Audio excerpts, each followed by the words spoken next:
I want to talk about real dads today. Not fathers, but I want to talk about dads. Anybody can be a father. Take a real man to be a daddy. See, Father's Day changes as you get older. Sometimes being a father, just like being a mother, is a thankless job sometimes. You put your all into your kids, you don't know what you mean to them.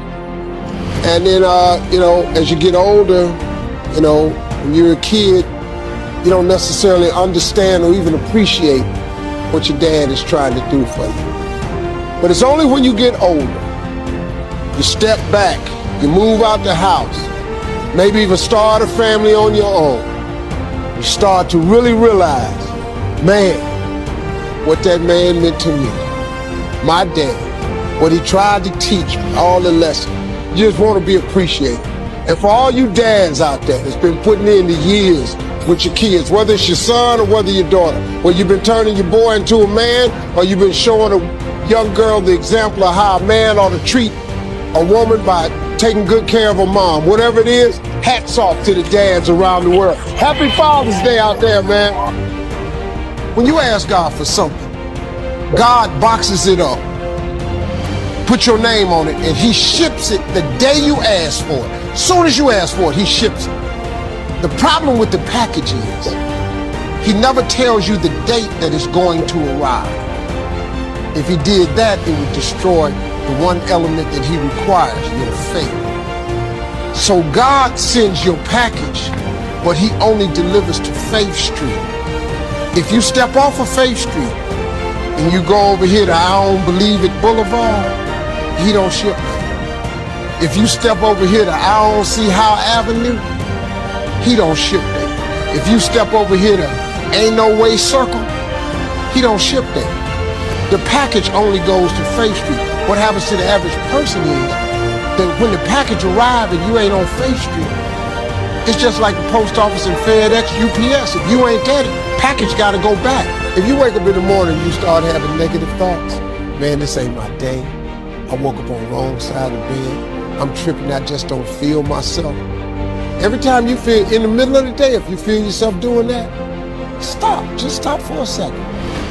And start going over in your mind everything you have to be grateful for. Not everything you want, everything you already have. Because what you have is substantial. You just haven't gone over the list and taken inventory in a long time. But the fact that you can walk, that's a blessing. The fact that you woke up, that's another blessing. The fact that you can see, think, reason, that's another blessing. The fact that you can go somewhere and get yourself something to eat, that's another blessing. The fact that you can go and turn the key and call someplace home, that's another blessing.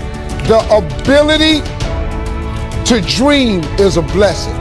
The fact that you have an opportunity to get it right is another blessing. The fact that you're beautiful, that's another blessing. The fact that you have any measure of health, that's another blessing. And I'm just talking to you, I don't even know you. I could give you 50 things you ought to be grateful for right now. I don't even know you. This is what I would tell your boy. This is exactly what I tell him. Every day you wake up, you're gonna probably be set back for the first 4 weeks before you lose just significant weight because of the mind's gonna be fucking with you the whole time. There's no dopamine. The problem is you. And it makes me so fucking mad. Every day I walk this earth and I see average all over the fucking place. And they wanna ask me, how did you do it? I can't tell you how, because you're not gonna do it. You have to be your best self when you're least motivated. And that's the tricky part about all that shit. Motivation is just a word. You have to have these different things in your mind on where you want to go and know that motivation is not going to get me there. People go, what's your biggest fear in life? David Goggins. I see my name. I see all this shit. And God goes, hey, you say, read this, man. And I'm reading this list and I'm seeing. Question, can that glass hold any more water? If it's full? If the glass is full, can it hold any more water? The answer is yes. But for it to hold more, you got to pour out what's already in. That's what I'm asking you to do. If you're full of ideas, if you're full of good things, I'm asking you to pour it out, pour it out, pour it out. Why? I'm telling you, more will be poured in, poured in, poured in. One of the most important lessons in life that you should know is to remember to have an attitude of gratitude, of humility. Understand where the gift comes from. It's not mine, it's been given to me. Use what I have, use what you have to help others. You know, on your last day, you can't take it with you, but you can leave it here. You'll never see a U-Haul behind a hearse. 10% will, 90% won't. The numbers don't change, only the faces change. I used to belong to the 90% who couldn't be bothered even if it was easy. All you have to do is start the smallest discipline that now corresponds to your own philosophy, like I should, and I could, and I will. A man has to have three things together: who he is, what he does, and how much he makes. If we don't have those three things answered, we are very difficult to live with. So you've got to understand that. I say chase your dreams, man. Do that thing, man, that keeps you up at night. That thing that bothers you, man, that makes you trip. You can't quit thinking about it. You always, that thing, man, that you wake up in the middle of the night, you got a new idea. That's what you got to chase. Because anything else, it's going to disappoint you. You're going to forever be sad, man. If you don't chase that dream, you're going to forever be miserable, man. What can I do to be happy? Number one, you have to own your own happiness. Your kids are not going to make you happy. Your spouse is not going to make you happy. A big house is not going to make you happy. Own your own happiness and be responsible for doing those things that bring joy into your own heart, independently of life and people and money and all of that stuff. Right. It doesn't necessarily give you a happiness. You have to take responsibility of that peace and that joy that lives inside of your heart and not inside of your stuff.